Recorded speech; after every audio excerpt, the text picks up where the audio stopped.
তো বন্ধুগণ, খাবারের থালা হাজির, গরমা গরম থালা। আজকেকার ভাতের মেনু এটা কি পটল পোস্ত?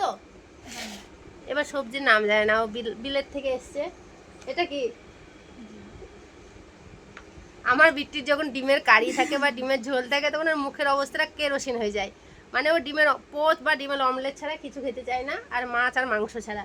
তা যাই দেখো, ডিমের দিদি দুটো ডিম দিয়েছে মা মেয়ের জন্য, তা উনি খাবেন না। এমা ভাত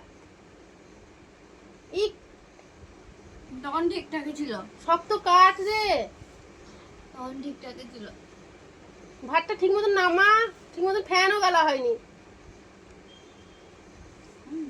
সারাদিন একটুখানি চাইলে ভাত খাবো, তোমার যদি দেখো বন্ধুগণ কত শক্ত হয়ে আছে ভাতটা আজকে। কার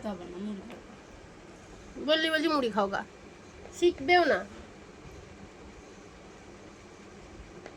দেখি তো মা খাচ্ছে তাই কটাং কটাং করছে, ভালো খেতে হবে না। মুড নষ্ট করে দিল। আর ভিডিও করবো না।